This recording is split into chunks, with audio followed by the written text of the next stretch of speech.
Hello friends, आज मैं आपको बताऊंगा यदि आपकी बकरियों में जो लूज मोशन हो रहा है, जो डायरिया है, दस्त है, पेचिस है, साथ में खून भी यदि आपकी जो बकरियां फेंक रही हैं उसका इलाज भी नहीं हो रहा है, बहुत ज़्यादा दिक्कत बकरी पालक हैं जो बकरियां रखते हैं उनमें ये देखने को मिल रही है। तो आज की वीडियो के अंदर मैं पूरी मेडिसिन बताऊंगा कि यदि आप प्राथमिक उपचार कैसे कर सकते हैं, उसके बाद में कौन सी मेडिसिन ले सकते हैं, नहीं रुके तो कौन सी इंजेक्शन लगवा सकते हैं, किस तरह के पाउडरों का प्रयोग कर सकते हैं। इस वीडियो के अंतर्गत पूरी तरह की मेडिसिनों का प्रयोग बताया जाएगा ताकि आपकी बकरियों में होने वाले जो इस डायरिया, दस्त, पेचिस से आप अपनी बकरियों को बचा सकें।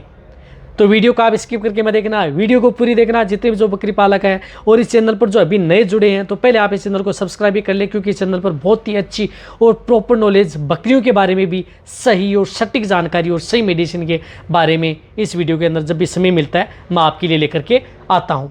देखो, सबसे पहले तो आपको बताना चाहता हूँ कि आप अपनी बकरियों के लिए एक तो डिवर्मिंग यानी पेट के कीड़े मारने की दवा ज़रूर दे दें।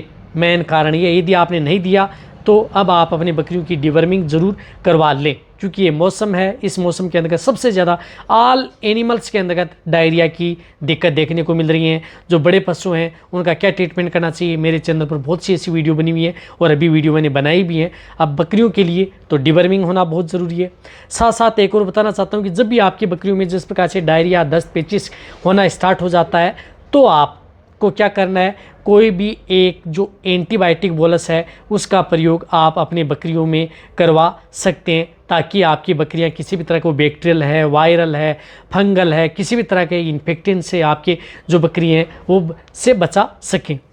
अब एंटीबायोटिक बोलस के तौर पर आप कोई सी भी एक ले सकते हैं, जिसके अंदर जिस प्रकार से सल्फाडीमिडीन आती है उसमें ले सकते हैं, या जिस प्रकार से बायोट्रिम डीएस आती है उसका भी प्रयोग कर सकते हैं, या जिस प्रकार से एमोक्सिरम आती है उसका भी प्रयोग कर सकते हैं, या और बहुत सी इस तरह की एंटीबायोटिक आती हैं।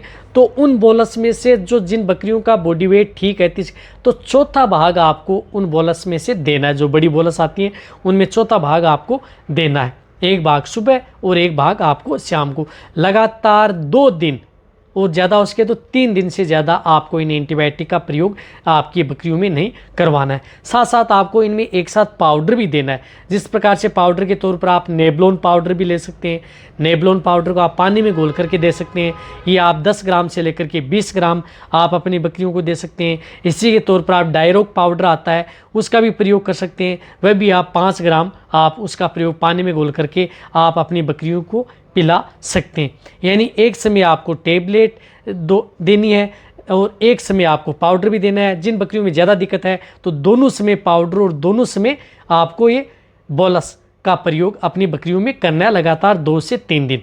यदि 2 से 3 दिन में भी यदि आपकी बकरियां ठीक नहीं हो पाती हैं, और कई बार क्या होता है कि आपकी बकरियां ठीक हो जाती हैं, बहुत सी ऐसी बकरियां जो इस तरह की पाउडरों से और जो बोलस है इनसे ठीक हो जाती हैं, फिर भी यदि ठीक नहीं होती है, इंटेस्टाइनल इन्फेक्शन यदि आपकी बकरियों में ज़्यादा हो जाता है या बहुत ज़्यादा पानी सा फेंकना स्टार्ट कर देती हैं, तो उस स्थिति के दौरान आपके पास यदि नज़दीक यदि पशु चिकित्सक है तो उसकी सलाह आपको ज़रूर ले लेनी चाहिए, वरना आपकी बकरियों के लिए खतरा भी हो सकता है।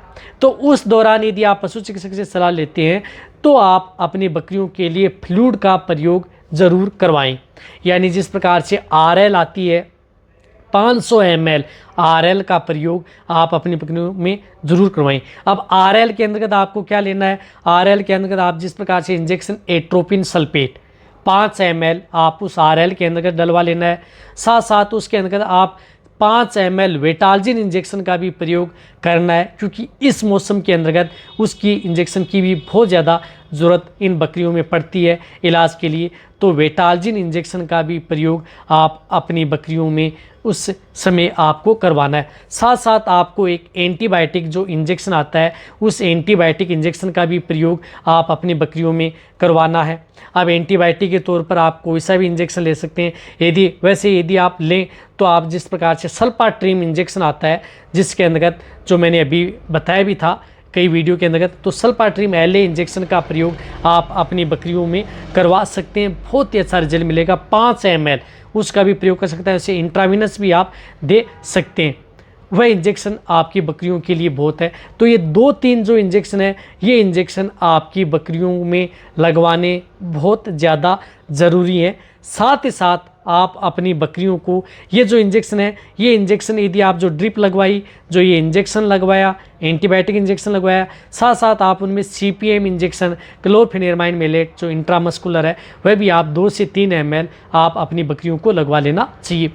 ये जो ट्रीटमेंट यदि आप अपनी बकरियों में करेंगे तो आपकी बकरियों में 100% आपकी बकरियों को जो डायरिया है, दस्त है, पेचिस है, इससे आप अपनी बकरियों को बचा सकते हैं। वरना यदि आप इसका सही ट्रीटमेंट यदि आप नहीं करवाएंगे, फ्लूइड का बहुत बड़ा रोल होता है इस मौसम के अंदर, क्योंकि आपके पशु में जैसे डायरिया, दस्त, पेचिस होते हैं तो आपके पशु में पानी की कमी आ जाती है। जो ऑल एनिमल्स हैं, कोई भी पशु है, सभी पशु में पानी की कमी आ जाती है, चाहे वो बकरियाँ हो, गाय हो, भैंस हो, सभी में तो फ्लूइड की बहुत ज़्यादा ज़रूरत पड़ती है। ये तो आपको करना ही करना है। रही बात यदि आपकी बकरियों को अच्छा खान पीन करते रहे, साथ साथ में क्या होती है कि बकरियाँ ओ फीड भी हो जाती हैं आजकल इस डायरिया दस्त में, ओ फीड यानी खाना पीना भी बंद कर देती हैं। तो इसके बचाव के लिए आप अपनी बकरियों के लिए अच्छा कोई भी लिवरटोन है वह आप साथ में प्रयोग करें ताकि आपको और भी अच्छा रिजल्ट मिले। अब लिवरटोन आप उसे 10 ml से लेकर के 20 ml आप अपनी बकरियों को लिवरटोन भी दे सकते हैं ताकि आपकी बकरियों में किसी भी तरह की कोई दिक्कत ना हो। जो मैंने जो ये इंजेक्शन बताए हैं या जो ये जितनी भी जो प्रकार की दवाएं बताई हैं वह दवा आप अपनी जो बकरियां जो प्रेग्नेंट हैं, गाभिन हैं, उनमें भी प्रयोग कर सकते हैं या नॉन प्रेग्नेंट हैं उनमें भी प्रयोग कर सकते हैं। यानी ये जो हैं ये सेफ रहती हैं। लेकिन जो एंटीबायोटिक होती हैं वो लंबे समय तक आप अपनी बकरियों में प्रयोग नहीं करनी है। एक और बताना चाहता हूँ कि यदि आपकी बकरियों में यदि इस तरह की दिक्कत यदि हो जाए और यदि आप उससे बचना चाहते हैं, पहले कि हमारी बकरियाँ इससे बच सकें, किसी भी तरह की कोई दिक्कत ना हो, तो आप अपनी बकरियों को किसी भी तरह का इन्फेक्शन होने से तो आप अपनी बकरियों को डिवर्मिंग और उनके साथ आप उसे लिवरटोन, जो इस तरह का मौसम चेंज होता है तो साथ में आप अपनी बकरियों को स्टार्ट कर दें ताकि आपकी बकरियों में किसी भी तरह का लीवर से संबंधित कोई इन्फेक्शन हो। रही बात आपकी बकरियां किसी भी तरह की स्ट्रेस में न जाएं, इसके लिए आप अपनी बकरियों को इस तरह के जो पाउडर जो मैंने बताए वह भी आप अपनी बकरियों को दे सकते हैं। आप इस तरह कमेंट्स भी आ सकते हैं कि सर जो डायरिया दस्त हो रहा है तो उसके अंतर्गत हम जो B कॉम्प्लेक्स लिवरक्सटेट इंजेक्शन लगाए नहीं लगाएं, तो इस मौसम के अंतर्गत जो मैंने ये ट्रीटमेंट बताया तो इस ट्रीटमेंट के अंतर्गत आपको इस इंजेक्शन की कोई भी ज़रूरत नहीं होती है। क्योंकि जब यदि इस तरह के जो इंजेक्शन यदि प्रयोग करते हैं कई बार बकरियों के अंतर्गत तो उसमें क्या होता है कि जो डायरिया रुकने की बजाय ज़्यादा होना स्टार्ट हो जाता है। क्यों हो जाता है उसके बारे में मैं आपको एक अलग से डिटेल से वीडियो लेकर के आऊँगा। ऐसी ये वीडियो लंबी हो रही है तो आप जो मैंने इंजेक्शन बताए इसी तरह के इंजेक्शनों का प्रयोग आपके पास यदि नज़दीक पशु चिकित्सक है तो उससे आप करवा सकते हैं। वीडियो अच्छी लगी नीचे जाके आप कमेंट में लिखिए। मेरी वीडियो को जितना हो सकता है बकरी पालक, भेड़ पालक उनके साथ इस वीडियो को जितना हो सकता है शेयर कर दें, वेट स्टैंड के साथ शेयर कर दें। इसी तरह से आप वीडियो देखते रहें, इसी तरह से आप मेरे को प्यार देते रहें। थैंक्स, धन्यवाद।